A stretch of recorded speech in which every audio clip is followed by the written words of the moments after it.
ইমাম গাজ্জালি রহমতুল্লাহি আলাইহি লেখেন,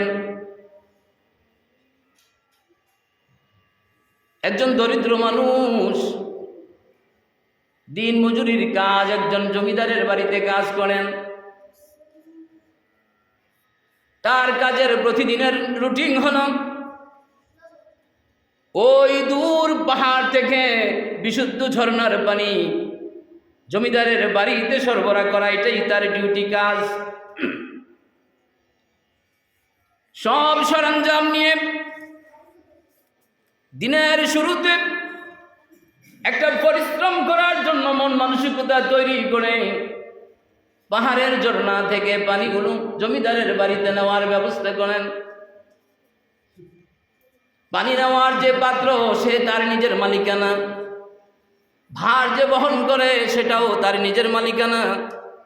নিজের শ্রম নিজের পরিশ্রম দিয়ে উপার্জন করে যতটুকু জমিদারের বাড়ি থেকে উপার্জনের পয়সা আসে, এই পয়সাটা দিয়ে সংসার চালানোর জন্য সারা দিনের আশা বড় বুক বেঁধে রাখে। দিনের শেষে যা পায় বাড়িতে নিয়ে যায়, চাল ডাল কিনে, তরকারি কিনে, সরঞ্জাম কিনে, বাচ্চাদের পোশাক আশাক সব কিছু এই পরিশ্রমের টাকা থেকে ব্যবস্থা করে। এই পরিশ্রম করার জন্য প্রতিদিন সকাল বেলায় মনের বল নিয়ে আসে। কিন্তু দুঃখের বিষয় হলো দিন যখন সূর্য যখন মাথার উপরে আসে, এরপর থেকে দরিদ্র মানুষটার মনটা একেবারে ভেঙে চুরমার হয়ে যায়। পরিশ্রম এমন একটা জিনিস, আল্লাহ না চাইলে তো আপনি কোনো কাজ করতে পারবেন না। গর তাওয়াক্কাল মিগুনি হার সুবুশাম মিরে সানাদে রিজকে তু আজলা মুকাম। কোথাকার মানুষের রিজিক কোথায়, কোথাকার মানুষের মৌতের মাটি কোথায়, এটা কেউ চিন্তা করছে কখনো? চিন্তা করার সুযোগও তো নাই, সময়ও তো নাই। রিজিক আমার কোথায় হবে, মৌত কোথায় হবে, কবর কোথায় হবে, এটা আমরা কেউ জানি না।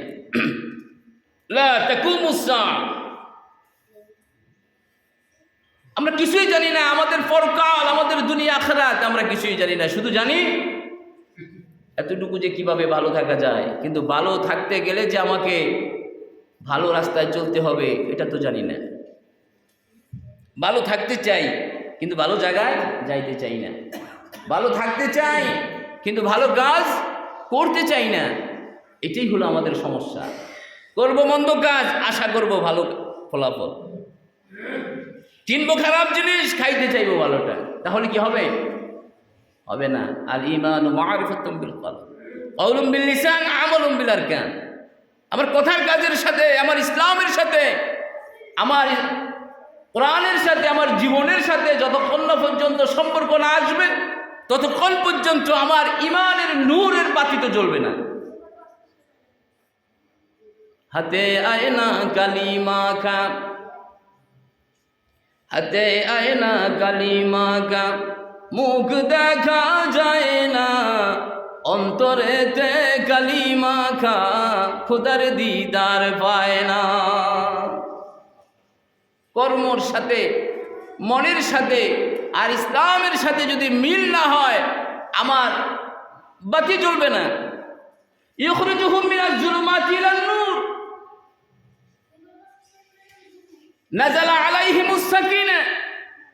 প্রত্যেকটা সৎ নিয়তের সাথে আল্লাহর আরশে আজিমের সাথে এমন একটা সফটওয়্যারের সম্পর্ক আছে। আপনি সৎ নিয়ত করার সাথে সাথে আপনার মাথার উপরে রহমত আল্লাহ তাআলা নাজিল করে দেন। সৎ নিয়ত করলে নাযালা আলাইহিমুস সাকিনা, আপনার মাথার উপরে আল্লাহ তাআলার সাকিনা নাজিল হয়। তখন মাথার তালু দিয়ে সাকিনা প্রবেশ করে। প্রত্যেকটা 8 কুঠুরি 9 দরজা 6 লতিফা 18 মুকাম শরীরের সমস্ত অঙ্গে প্রত্যঙ্গে রক্তের শিরায় শিরায় বিন্দুতে বিন্দুতে পশমের গোড়া দিয়ে আল্লাহ তাআলা নিফাক বের করে দেয় আর বান্দার দেহ দিলকে পবিত্র করে দেয়। আর তখন বান্দা পরিপূর্ণ আমল করার জন্য শক্তি এবং সাহস যোগায় আল্লাহ তাআলার সাকিনার দ্বারা। আমাদের নিয়ত তো ঠিক নেই, নিয়তের ভিতরে গোলমাল থাকার কারণে সাকিনার ভাগী আমরা হইতে পারি না। নাযালা আলাইহিমুস সাকিনা, আপনি নিয়ত করে যদি রাতে ঘুমান যে আমি তাহাজ্জুদ পড়বো, আল্লাহ মাশাআল্লাহ আপনি পড়তে পারেন নাই, কিন্তু নিয়তের দ্বারা সারাটা রাত তাহাজ্জুদের সওয়াব আল্লাহ আপনার আমলনামায় দিয়ে দিবে। আপনি যদি মওত হয়ে যায়, আপনি নামাজের হালতে নামাজি অবস্থায় মুসল্লিদের কাতারে থেকে আপনি মরলেন, কারণ আপনার নিয়ত ছিল তাহাজ্জুদ পড়ার, সেই প্রস্তুতি নিয়ে আপনি শুয়েছেন। এটা হলো আপনার জীবনের শেষ সফর, শেষ ঘুম, শেষ নিয়ত। এজন্য এই নিয়তটাকে আল্লাহ তাআলা আপনার নাজাতের জন্য বরাদ্দ করে রাখেন। কোন নিয়তটা আপনার শেষ নিয়ত হবে আমরা কেউ জানি না। এজন্য যখনই নিয়ত করব আমরা সঠিক সহি নিয়ত করব। এই গরিব মানুষটার আশা সকালবেলায় অনেক বড় পৃথিবীর মতন, তার আশাটা দিনের যখন প্রচণ্ড রোদের প্রখরতা বেড়ে যায় তখন আশাটা ভেঙে চুরমার হয়ে যায়। সবচেয়ে বড় কথা হলো সে 2 মস্কো পানি পাহাড়ের চূড়া থেকে, ঝর্ণা থেকে একেবারে কাদামুক্ত, ময়লা আবর্জনা মুক্ত, জমিদার বড় পরিষ্কার মানুষ। 1 মস্কো পানির ভিতরে যদি কোনো ময়লা আবর্জনা থাকে তাহলে তার পরিশ্রম বৃথা হয়ে যাবে। এজন্য সঠিক জায়গা থেকে পানি আনে। দুঃখের বিষয় হলো 2 মস্কো সে বাড়িতে, জমিদারের বাড়িতে আনে, কিন্তু আনতে আনতে তার 1.5 মস্কো হয়ে যায়। 1.5 মস্কো, 2 মস্কের একটা পরিপূর্ণ আর একটা খালি, আর্ধেক। ইমাম গাজ্জালী রহমতুল্লাহ আলাইহি লেখেন, ওই মস্কোটা পুরান দুর্বল, একটা সাইড ভাঙার কারণে কাঁধে নিয়ে পানি নিয়ে যখন রওনা করে পাহাড়ের উঁচু নিচু ঢালু পথ, পাহাড়ি পথ বেয়ে বেয়ে পানি টানতে আল্লাহর বান্দার বড় কষ্ট হয়। আর অর্ধেক পর্যন্ত না টিকার কারণ হলো মস্কোটা একেবারে দুর্বল, ভাঙা মস্কো। আফসোসের বিষয় হলো পয়সা যদি থাকতো, পরিশ্রমটা যদি ভালো করে পাইতো তাহলে একটা মস্কো কিন্তু একটা মস্কো যদি নতুন কিনতে হয় তাহলে তার সন্তান নিয়ে যে 3-4 দিন অনাহারে থাকতে হয়। আরবের সেই সময়ের মস্কোর খুব দাম। এখনকার সময় ভালো মন্দ জামা আছে না, দেখতে একই ডিজাইনের, আমার জামার কাপড়ের দাম কত আর আল্লাহ যাকে সমর্থন দিয়েছে তার জামার দাম কত, পার্থক্য আছে না নাই? মস্কো তো তাই, ঘরের ব্যবহারের মস্কো বেশি দূর শক্তিশালী না হলেও চলে, কিন্তু বোঝা বহন করা গাড়ি ঘোড়া গরু এগুলো তো এক একটার এক এক কোয়ালিটি। তো ওরকম মস্কো কিনতে গেলে যার দ্বারা আমি উপার্জন করবো, পয়সা কামাবো, সারাদিন ব্যবহার করব, ওটার দাম একটু বেশি। এজন্য 3-4 দিন উপবাস থাকতে হবে। এবার দেখেন আনে 2টা কিন্তু মজুরিও পায়, 1.5টার 2টার মজুরি পায় না, পরিশ্রম হয়। 2টা যখন নেয় তখন তো ভরা থাকে, পাহাড় থেকে বেয়ে বেয়ে নিচে আসতে ওই পরিশ্রমটা হয়, কিন্তু মজুরিটা তো ঠিক মতন পায় না। তখন ভাঙা মস্কোর দিকে তাকিয়ে তাকিয়ে মাঝে মধ্যে চোখের পানি ছেড়ে ছেড়ে কান্দে আর আফসোস করে, আমার ভাগ্য কত খারাপ, আমার নসিব কত খারাপ। এর ডান পাশের মস্কোটার মতন যদি একটা ভালো মস্কো বাম পাশে আমার হতো, পুরা মজুরি পাইতাম, পরিশ্রমও কম হতো। আহারে এমন একটা ভাগ্য, এমন একটা মস্কো তুই আমার, তোর দ্বারা আমি একটু শান্তি পাই না, কষ্ট ঠিকই করি কিন্তু আমি পরিশ্রমিক পাই না। আমার এই পরিশ্রমিক না পাওয়ার কারণে তোকে আমি অভিশপ্ত করি, তোকে আমি গালি দেই, কিন্তু কি করব, তোর গালি যে আমার ভাগ্যে এসে লাগে, তোর গালি দিলে, তোকে গালি দিলে যে কলিজা এসে লাগে। কারণ আল্লাহ তাআলা যে আমাকে দুর্বল করে বানিয়েছে, অভাবী করে বানিয়েছে, জমিদারের পরিশ্রম করার জন্য আমার জীবনটা যে আল্লাহ মঞ্জুর করেছে। আফসোস, আমার আফসোস, তোকে গালি দিয়ে কি লাভ? রাগ করে আমরা মাল ভেঙে ফেলি, জামা ছিঁড়ে ফেলি, মোবাইল ভেঙে ফেলি, গাড়ি ভেঙে ফেলি, আষাঢ় দিয়ে অনেক কিছু ভেঙি, কিন্তু ভাঙার পরে জরিমানাটা তো আমার নিজেরই হয়। কথা ঠিক কিনা? যাকে ভাঙলেন, যে আসবাবকে ভাঙলেন, তার তো কিছু হয় না। এটাও তো তাই। এই মস্কোর কি জবান আছে, হাত পা আছে? ও কি নিজেকে ভালো করতে পারে? এগুলো তো করার সুযোগ নাই। কিন্তু আফসোস করে বান্দা গালি দিয়ে আবার নিজে সেটাকে শুধরাইয়া নেয়। আমি তোকে গালি দিলে তো আমার কলিজায় আসে লাগে। অনেক দিন যাওয়ার পরে সাউতুন নাসিস, ছোট্ট ছোট্ট করে একটা আওয়াজ তার বাম পাশ থেকে আসে। ইমাম গাজ্জালী রহমতুল্লাহ আলাইহি লেখেন, পাথর মানুষের সাথে কথা বলে, গরু মানুষের সাথে কথা বলে গো, ছাগল মানুষের সাথে কথা বলে, হাঁস মুরগি বিড়াল কথা বলে। আহারে, ওর ভাষা আমি জানি না, বুঝি না, ওর কান, ওর ভাষা বুঝার কান আমার নেই, কিন্তু আল্লাহর ওলিদের কান আল্লাহ তাআলা, আইনুহু আইনুল্লাহ, লিসানুহু লিসানুল্লাহ, ওয়া কলবুহু কলবুল্লাহ। আল্লাহর ওলিরা সব কিছুর ভাষা বুঝে। যেমন আমার নবী উস্তুনে হান্নানা, মরা খেজুর গাছের ভাষা নবী শুনছেন, কান্না শুনছেন। এই সুযোগটা আল্লাহ তাআলা বেলায়েতের দরজা, নবুয়তের দরজা বন্ধ হওয়ার পরে বেলায়েতের দরজা যখন চালু রইল, আল্লাহ তাআলা উম্মতের জন্য নবীর মুজিজার সব একটা বরকতের রাস্তা ওলামায়ে ইকরাম আল্লাহর ওলিদের কাছে আল্লাহ জারি রেখেছে। সুবহানাল্লাহ বলেন। এজন্য তারা দেখে শুনে বুঝে। একজন দিনদার মানুষ, একজন সাধারণ মুসল্লির চেহারার দিকে তাকাইলে বোঝা যায় আপনার হালত কি, আপনি কোন অবস্থায় আছেন। যদি আধ্যাত্মিক কিছু পাওয়ার ওই আলেমের ভিতরে থাকে, বুঝতে কোনো অসুবিধা নাই, আপনাকে বলতে হবে না, সব বুঝে যায়। সুবহানাল্লাহ বলেন। এটা কি দিয়া বুঝে? এটা অন্তরের চোখ দিয়া বুঝে, অন্তরের চোখ দিয়া বুঝে। এবার বান্দা তো সৎ মানুষ, পরিশ্রম করে হারাম খায় না। দিনদার মানুষ ফাঁকি ঝুঁকি দেয় না, মালিকের বড় ভক্ত, প্রতিদিন পরিশ্রম করে পানি না দিলে পরে জমিদার পানি পায় না, নিত্য নতুন পানি খাবে, পুরান পানি খাবে না, কারণ আল্লাহ তাআলা তাকে অনেক সম্পদ দিয়েছে। এরপরে ওই মস্কোর দিকে তাকিয়ে তাকিয়ে প্রতিদিন আফসোস করে, গরিবের কথা মনে করে করে অন্তর দিয়ে আল্লাহর আরশ আজিমে তার কথাটা লেগে যায়। দুনিয়ার কেউ যদি মানুষের দুঃখ না বুঝে, আপনাকে আমাকে যিনি বানিয়েছেন তিনি বুঝবেন, এমন একটা কুদরতি শক্তি আল্লাহ তাআলার নিজের কাছে রেখে দিয়েছে। সুবহানাল্লাহ বলেন। আপনি মনে করেন আপনার কোনো দুঃখ বুঝি আল্লাহ শুনে না? আয়াহসাবুল ইনসানু আল্লা ইয়াকদিরু আলাইহি আহাদ, অন্য আয়াতে আয়াহসাবুল ইনসানু আল্লা ইয়ারাহু আহাদ। এমন একটা প্রাণী নাই, একটা কীট পতঙ্গ নাই যেটা আল্লাহ তাআলার নজরের বাহিরে আছে। শুনে আমাদের কিসমত খারাপ, আমলের কারণে কিসমত খারাপ হয়ে গেছে। লোকটি বললেন, ইমাম গাজ্জালী বলেন, আমি শুনলাম কে যেন আমার পাশে গুনগুন করে শব্দ করে। একবার মনে হয় কে যেন কাঁদে গো, আবার মনে হয় কে যেন আমাকে কিছু বলতে চায়।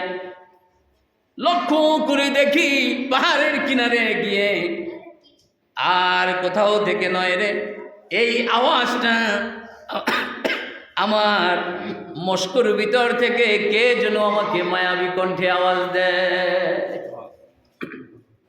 কি আওয়াজ? মস্কের ভিতর থেকে কে যেন আমাকে আওয়াজ দিয়ে বলেন, ও মালিক, আপনি চিন্তা করবেন না, আপনার পরিশ্রম বড় হালাল, আপনার কষ্ট বড় হালাল, আপনি ভালো মানুষ, মুখলেস মানুষ। আমি মস্কো ভাঙার কারণে আপনার পরিশ্রমটা বেশি হয়, কিন্তু এই পরিশ্রম ভাঙা মস্কোর থেকে পানি পড়ে যাওয়া, এই পানি তো আল্লাহ তাআলা আপনার নাজাতের কারণ বানিয়ে রেখেছে, আপনি তো জানেন না। এটা আবার কি কথা?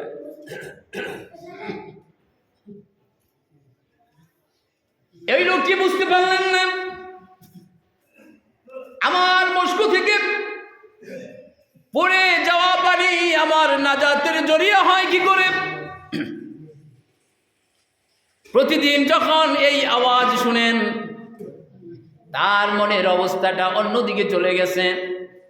এতদিন আফসোস করে অভিশাপ দিতেন, গালি দিতেন। আজকে কয়েকদিন ধরে কাউকে বলছেন না, কিন্তু অন্তরের ভিতরে লুকানো আমার সাথে কে কথা বলে আর আমার নাজাতের কারণ এটা আমাকে কে বুঝাবে। চিন্তা করতে করতে আজকে দিনের 10টা থেকে 11টা বাজে। সর্বপ্রথম 2 থেকে 3 মুষ্কো পানি জমিদারের বাড়িতে এনেছিল। ওই পানিটা ভিন্ন কাজে খরচ হয়ে গেছে। জমিদার গোসল করে বাড়ির থেকে বের হয়ে যাবেন, এজন্য পানির দরকার, কিন্তু তাকে বলেন নাই, বলার সুযোগ হয় নাই। আল্লাহর বান্দা চিন্তা করেছেন পানি তো প্রতিদিন ধীরে ধীরে নেই, আমাকে কোনো পরিশ্রমের কোনো তাগিদ দেওয়া হয় না, আমি সময় মতনই তাদের চাহিদা মিঠাইয়া দেই। এই কথা তার অন্তরে কে যেন কথা বলে, এই কথা শোনার মনের ভিতরে তার সেটা জাগ্রত হয়ে গেল। হাঁটার গতি কমে গেল, চিন্তা চেতনা সব থেকে বের হয়ে মস্কের ভিতরে ঢুকে পড়েছে। এজন্য সময় দেরি হয়ে গেছে। পাহাড় থেকে পানি ভরে বাড়িতে আনবে সেটা তার এখন আর মনে না, ভুলে গেছে। জমিদার গোসল করবেন, তোয়ালে কাঁধের উপরে নিয়ে অপেক্ষা করছেন। যখন দেখেন প্রতিদিনের মানুষটা এখনো পানি আনছে না, চিন্তা করলেন কোনো সমস্যা হলো না কি গো। এজন্য জমিদার ওই পানির রাস্তা ধরে, পাহাড়ের পথ ধরে লোকটার পিছনে পিছনে যেই জায়গায় পানি, ওই জায়গা পর্যন্ত পৌঁছে গেছে। পৌঁছে যাওয়ার পরে লক্ষ্য করে দেখেন বাম কাঁধের উপরে, অর্থাৎ জমিদারের যাইতে ডান, আসতে বাম, এই বাম পাশের পথ ধরে সুন্দর সুন্দর ফুল ও ফলের গাছ, সতেজ, একেবারে সতেজ শ্যামলা সুন্দর গাছ গাছরাগুলো অনেকখানি বড় হয়ে গেছে, আর ফুল ধরে ধরে পাহাড় পর্যন্ত ছেয়ে গেছে। এই জায়গাটায় এত সুন্দর ফুল, এত সুন্দর গাছ জন্মাইছে। আল্লাহ তাআলা বিভিন্ন পাহাড়ি গাছ সেখানে জন্মগ্রহণ করাইয়া দিছেন। আর মরুভূমির কিছু ফল ফুল গাছ সেখান ধরে উঠে গেছে। ওই আল্লাহর বান্দা কোনোদিন খেয়াল করে নাই, কারণ অভাব তাকে এতটাই তাড়া করে বেরিয়েছে, পথের কোনো খবর তার কাছে নাই। এই জায়গাটা এই ফল আর ফুল হওয়ার কারণ হলো ওই ভাঙা মুস্কের পানি যেখানে যেখানে পড়েছে মরুভূমিতে, সেখানে সেখানে সুন্দর সুন্দর গাছের জন্ম হয়েছে। ওই গাছের গোড়ার মধ্যে দূর দূরান্ত থেকে মাকড়সা, পোকা মাকড়গুলো যেগুলো পাহাড়ের ভিতরে লুকায়ে লুকায়া থাকে, প্রতিদিন আল্লাহর কাছে বলে, আল্লাহ রে এত রোদ সহ্য করতে পারি না, তোমার বান্দাকে তাড়াতাড়ি পাঠাইয়া দাও, পানি নিয়ে যাওয়ার সময় পড়ে গেলে তো সেটা আমরা খাবো। এই মাকলুকগুলো প্রতিদিন ওই বান্দার জন্য, পানির জন্য আল্লাহর দরবারে দোয়া করে। কোন জায়গার ঘটনা, কোন জায়গায় গিয়া নাড়া দিছে, চিন্তা করছেন। জমিদারও খুশি হয়ে গেল, এই পথ এত সুন্দর, অনেক দিন পর্যন্ত আসি না, ছোট্টবেলায় পাহাড়ের কিনারে কিনারে কত ঘুরেছি, প্রয়োজন এখন আর হয় না। আজকে এসে দেখি সুন্দর শ্যামলা হয়ে গেছে। জমিদারকে দেখে আল্লাহর বান্দার মনটা খারাপ হয়ে গেছে, না জানি মাইর দেয়। কিন্তু না না না, পানি আনতে দেরি হয়েছে, তাতে কি হয়েছে? ফুল দেখে তার মন ভরে গেছে। এজন্য বলেন, তুমি শুধুই তো পানি আনার কাজে আমার কাছে লিপ্ত নও, তুমি দেখি প্রকৃতিকেও ভালোবাসো, আর প্রকৃতি তোমার পানির ছোঁয়া পেয়ে কত সুন্দর হয়ে গেছে। এজন্য আমার মনটা ভরে গেছে। আমার মনটাতে এতদিন কোনো হাসি কেউ আনতে পারে নাই, আমার মনের ভিতরে কোনো রকমের চিন্তা কেউ দূর করতে পারে নাই। পথ ধরে যত দূর এসেছি তত দূরে আমি আমার চিন্তা ভুলে গেছি। এজন্য আমি চিন্তা করেছি তোমাকে পুরস্কারিত করব। ও ভাই রে, বলো তুমি আমার কাছে কি চাও? মস্কর ভিতর থেকে কে বলেছিল আপনার নাজাতের জরিয়া পানি যে আপনি পড়ছে পথে পথে? এখন দেখি সব কিছু মিলে যাচ্ছে। এবার লক্ষ্য করে দেখেন, জমিদার পর্যাপ্ত পরিমাণ পুরস্কার তাকে দিল। যেই পুরস্কারে মস্ক নতুন করে কিনে নিল। তার জীবনের একটা ছোট্ট পরিবর্তন এসে গেল।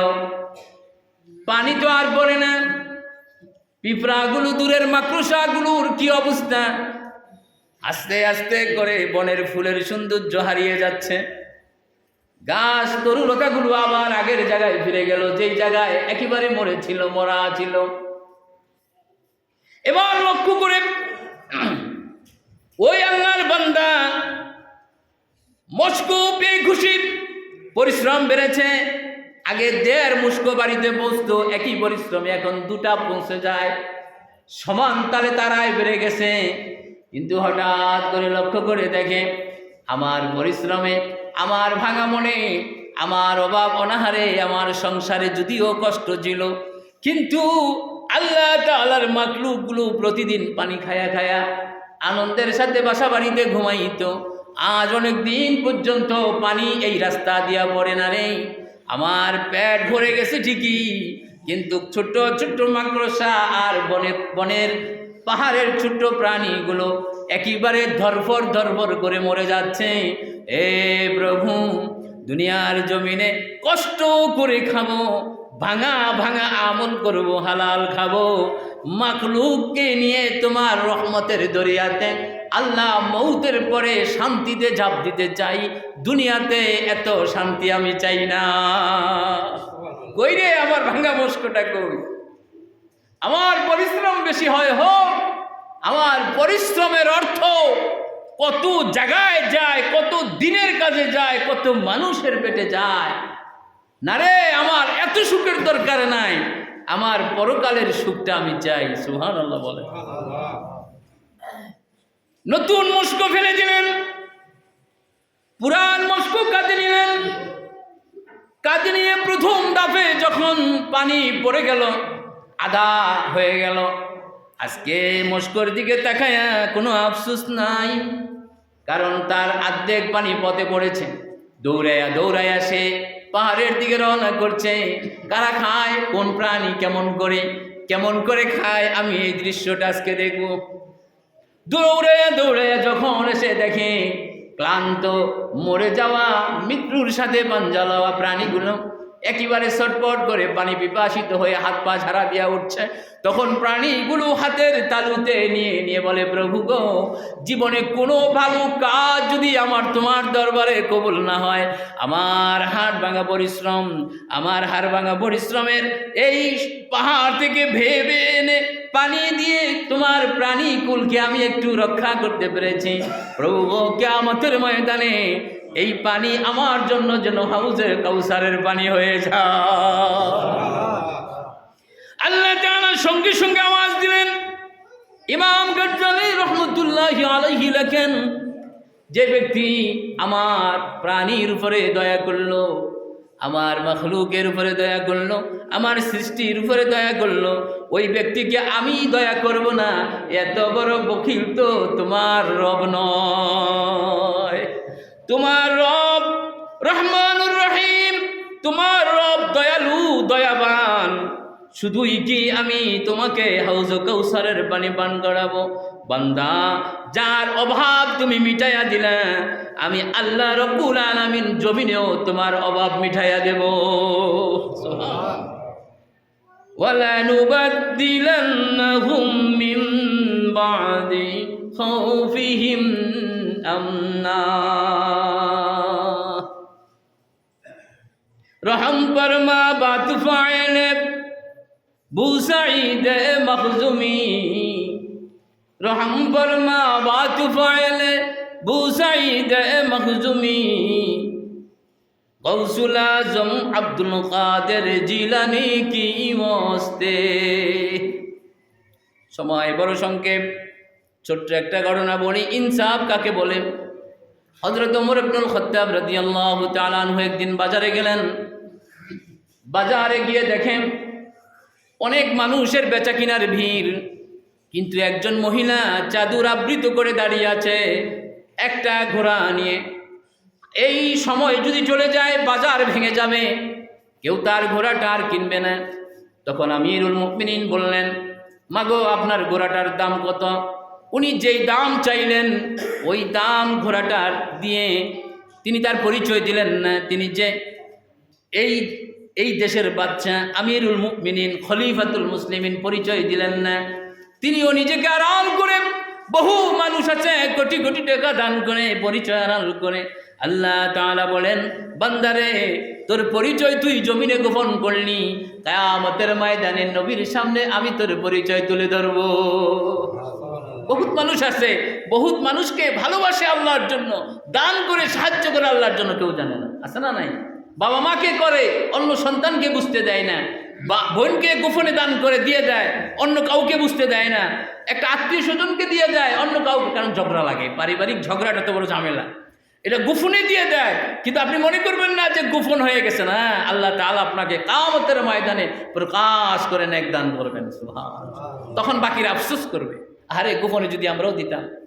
ওমর ইবনুল খাত্তাব রাদিয়াল্লাহু তাআলা আনহু ঘোড়াটা নিয়ে ঘোড়ার উপরে আরোহণ করলেন।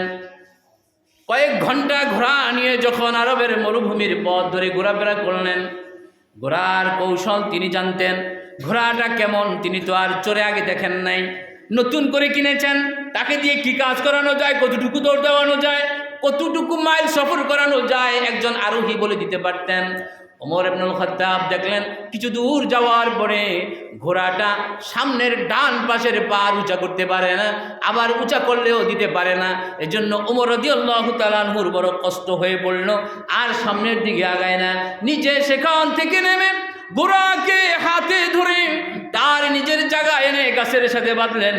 পরের দিন ওই মহিলাটার ঠিকানা খুঁজে মহিলার বাড়িতে চলে গেলেন, গিয়ে বললেন, অসুস্থ ঘোড়া তুমি বাজারে বিক্রি করলা, তুমি মহিলা মানুষ দেখে আমি বেশি একটা চাইলাম না, খোঁজখবর নিলাম না, আমি তোমার উপকার করব বলে ঘোড়া কিনলাম, কিন্তু এখন দেখি ঘোড়ার বড় সমস্যা, পায়ে সমস্যা, আমার ঘোড়া ফেরত নাও, টাকা দিয়ে দাও। এবারও পরিচয় গোপন। ওমর রাদিয়াল্লাহু তাআলা আনহু বলার সঙ্গে সঙ্গে মহিলাটি বললেন, হে জনাব, কৌশলটা তোমরা ভালোই শিখেছেন, আপনি এইভাবেই বুঝি মানুষকে ধোঁকা দেন। আপনি যখন কিনেছেন তখনও আমার ঘোড়া সুস্থ ছিল, আপনি যখন ঘোড়ায় আরোহণ করেছেন তখনও আমার ঘোড়া সুস্থ ছিল, আপনি যখন পুরা বাজারে চড়ে ঘোড়া দিয়েছেন, ঘোড়ন দিয়েছেন অথবা চলছেন, তখনও ঘোড়া ভালো ছিল, আপনি তো ফিরে এসে বলেন নাই। রাত চলে যাওয়ার পরে দিন এসেছে, আপনি ঘোড়াকে কোথা থেকে কোথায় অন্ধকারে নিয়ে রওনা করেছেন, অচেনা পথে ঘোড়া হোঁচট খেয়েছে, এজন্য আপনি আমাকে ফেরত দিলেন, আমি তো নেব না। ওমর রাদিয়াল্লাহু তাআলা বললেন, আমি মিথ্যা বলছি না, ঘোড়ার তোমার সমস্যা আছে, তুমি দিয়ে দাও। মহিলাটি বললেন, বড়ই তো ঝামেলার ব্যাপার, তাহলে চলেন কাজীর কাছে। হযরতে সুরাবিল তখনকার সেই আরবের কাজী, বিখ্যাত কাজী, যার ইতিহাস অনেক আছে। আমিরুল মুমিনিন এবার তার চাদরটা খুলে নিলেন, খুলে নিয়ে বললেন, আমি ঘোড়া কিনেছি, ঘোড়া চলে না, ঘোড়ার মধ্যে সমস্যা আছে, আমার ঘোড়া ফেরত নেবে, টাকা দিয়ে দিবে, কিন্তু তিনি দিচ্ছেন না। এজন্য কাজী আপনার সামনে আসা, আমিরুল মুমিনিন হিসাবে বড় চেয়ার পাবে তা পায় নাই। অভিযুক্ত যেমনি দাঁড়ায়, বাদী বিবাদী যেখানে থাকে, আমিরুল মুমিনিনও সেই জায়গায় দাঁড়িয়ে আছে। সুরাবিল তাকে তার জায়গা থেকে একটু বাড়িয়ে সম্মান দেয় না। কাজীর চেয়ার বড় থাকে, এখন আসামিরে কি কাজীর চেয়ারে কেউ বসায় বলেন? বা বাদী বিবাদীরে কি কেউ চেয়ারে বসায়? বসায় না। তিনি ফয়সালা করলেন, আমিরুল মুমিনিন, ঘোড়া আপনি দেখে কিনেছেন, সাধারণ মানুষের চোখের চেয়ে আপনার চক্ষু আলাদা, সাধারণ মানুষের জ্ঞানের চেয়ে আপনার জ্ঞান আলাদা, সাধারণ মানুষের ঘোড়ায় আরোহণের ভঙ্গি, বাচন ভঙ্গি চেয়ে আপনার বাচন ভঙ্গিটা বড় আলাদা। ঘোড়া যখন কিনেছেন তখন অসুস্থ ছিল, আপনি ঘোড়া নিয়ে যখন দৌড়ালেন তখন অসুস্থ ছিল, কোথায় গিয়ে কি হয়েছে সেটার সাক্ষী যখন আপনি কাউকে হাজির করতে পারেন নাই, অতএব ভাঙা পায়ের ঘোড়াটা আপনাকে নিয়ে যেতে হবে, যে বিক্রি করেছে তাকে আমি খালাস করে দিলাম। আমিরুল মুমিনিন বললেন, আমার কলিজা ভরে গেছে, ইসলামের শাসন নবীর জমানায় পরে সাহাবীদের আমলেও প্রতিষ্ঠিত আছে। আমি জমানার খলিফা হওয়ার পরেও এক চুল পরিমাণ ছাড় দেন নাই। আমি আজ আপনাকে সম্মানিত করতে চাই, শুধু এরিয়া ভিত্তিক কাজী নন, আপনি পুরা আরব জাহানের সবচেয়ে বড় কাজী আপনারে বানায়া দিলাম। ইনসাফ করলে সম্মান বাড়িয়ে দেয় কে? ইনসাফ করলে সম্মান বাড়িয়ে দিবে কে? এটা ইনসাফ করেছে কাজী। কাজী বেইনসাফি করে নাই। বেইনসাফি করতে পারতো, বাচ্চার পক্ষে আইন টানতে পারতো না। আল্লাহ তাআলা যদি আপনি সঠিক পথে থাকেন, আপনার রিজিকের ফয়সালা আখিরাতে বাড়িয়ে দিবেন আল্লাহ। আপনি যদি ইনসাফের সাথে থাকেন, আপনার সম্মানও বাড়িয়ে দিবেন আল্লাহ। আল্লাহ তাআলা আমাদেরকে সঠিক পরিশ্রম আর ইনসাফের সাথে জীবন যাপন করার তৌফিক দান করুন, বলি না আমিন। যারা সুন্নাত করেন, ওমা তৌফিক